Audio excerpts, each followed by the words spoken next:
Salut à tous les gens, c'est Darkfire. Aujourd'hui on se retrouve pour une vidéo review de la référence 71 867, le X1 Ninja Charger. Un set qui est sorti le 1er juin 2026 au prix public de 79,89 € aussi à 90 € aux États-Unis. Donc un set très bien, ce qui est le dernier set Legacy. Évidemment je compte pas les Old Town, hein. Mais en termes de set Legacy, vous savez pas, mais j'ai pas encore le robot titan de Lloyd. Mais normalement d'ici un mois je devrais l'acheter. Donc premièrement, pour voir qu'on a une figurine assez sympathique, hein. On a déjà Cryptor, petite critique, juste l'épaulette ce n'est pas Cryptor, hein. J'aurais peut-être d'acheter l'épaulette originelle, parce que là c'est juste une honte, hein. Peut-être mettre une autre épaulette, parce que là c'est n'importe quoi. Si on a le X1 qui est assez bien, pour on a un petit mécanisme là, donc avec la moto qui peut s'éjecter. Donc voici la première figurine, donc c'est Kai ZX, une figurine qui n'est pas exclusive, donc c'est déjà sa 4e apparition. Et oui, hein. Donc premièrement il est apparu dans le display caractère, donc un set à 39,99 €. Aussi il est apparu dans un magazine et dans les Old Town. Ça fait 4 tenues différentes. Évidemment dans cette configuration précise, c'est que dans le X1, mais si vous voulez la version complète avec les plates, vous pouvez le trouver dans un magazine à 9 € et le display à 39,49 €. Et si vous voulez avec une coupe de cheveux, vous pouvez le trouver dans les Old Town. Donc voilà, c'est pas une figurine très ouf, même si ça reste une figurine de Kai. En termes d'imprimé, donc c'est exactement la même figurine de ZX, juste avec des nouvelles typographies. J'adore les traits, surtout les gens, je trouve ça bien fait. Pareil le torse. Si on tourne la figurine, on peut voir qu'on a donc le logo de Kai avec entrée en dark red et quelques détails. En termes de nouveautés, on a 3 nouveautés janvier 2026, et sinon c'est la tête de Kai du film. Donc voilà. Et il vient avec un katana comme accessoire. Donc voici la deuxième figurine, donc c'est Cryptor. Premier truc à dire, Lego cette épaulette. Je comprends pas pourquoi ils ont mis l'épaulette qui est depuis juin 2024. Lego, je comprends pas.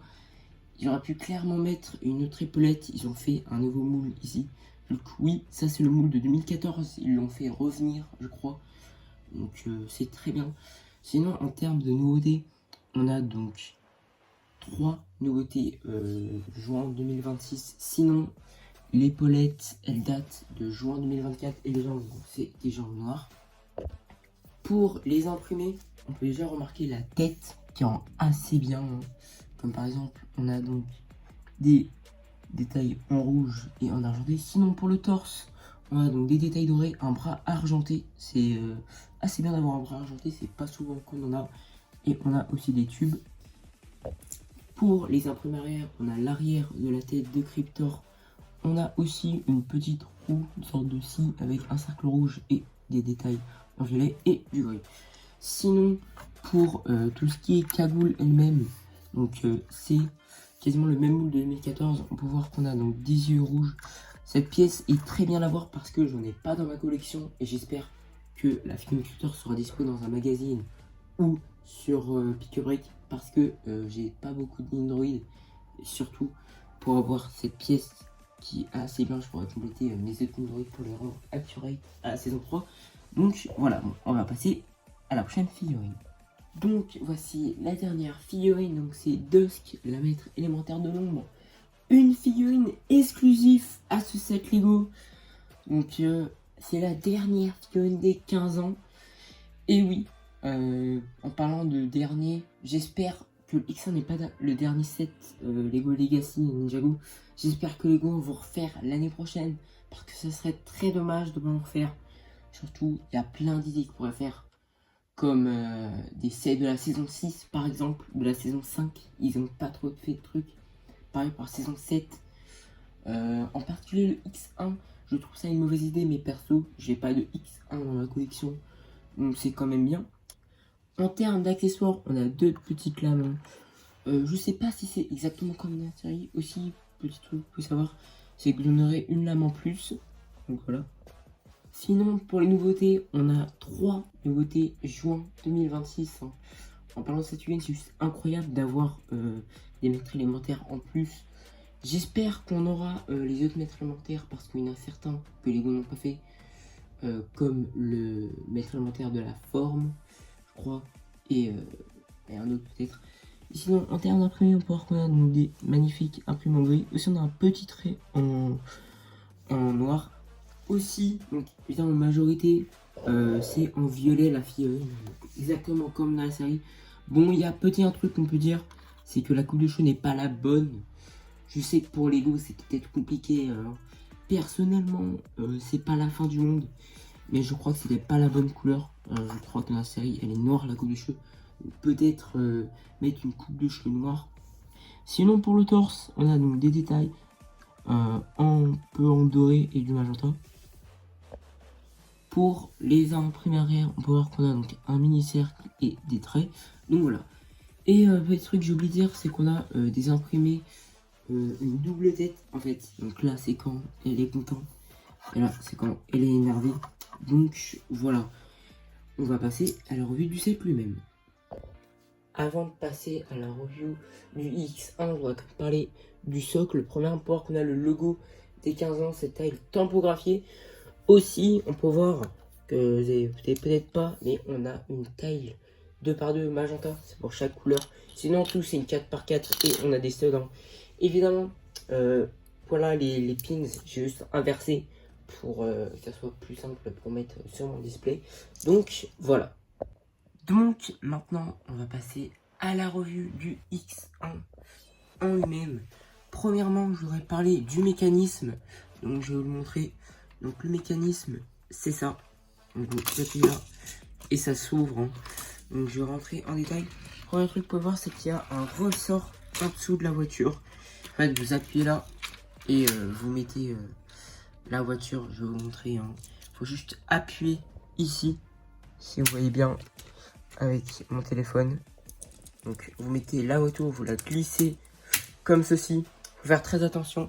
Faut juste être appuyé en y bloquant avec une main. C'est peut-être un peu compliqué. Hein. Voilà, à deux mains. Hein. Faut juste être un peu poussé et ça se met. Voilà à quoi ça ressemble. Hein. Évidemment, c'est exactement comme dans la série. On a la moto qui est dedans.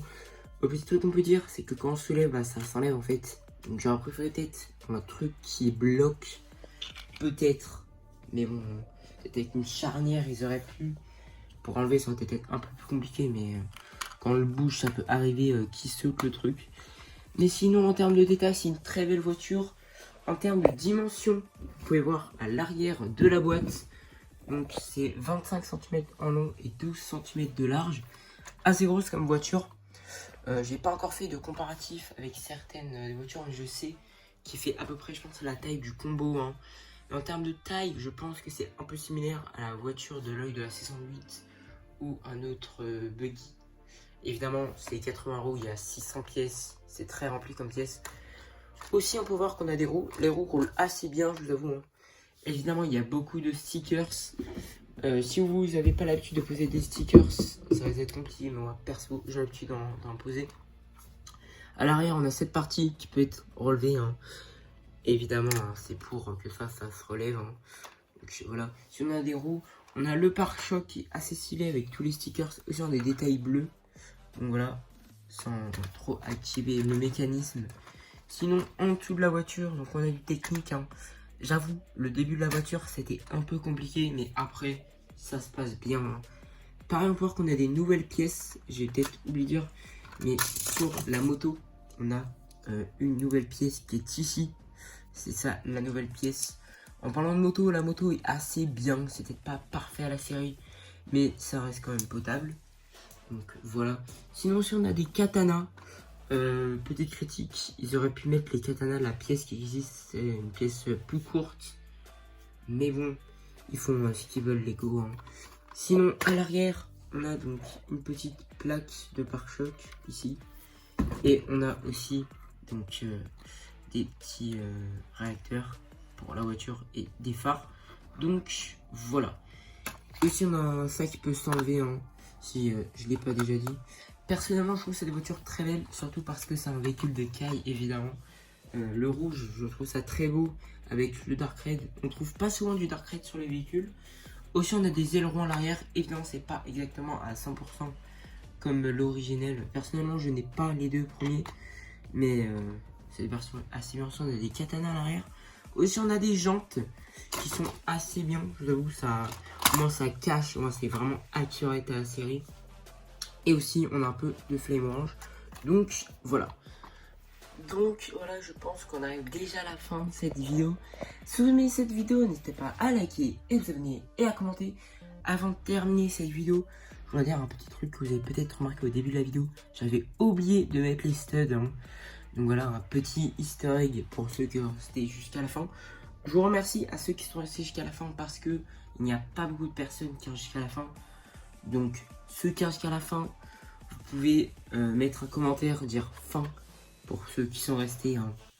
Donc voilà. Pareil pour mon abonné, n'hésitez pas à vous abonner.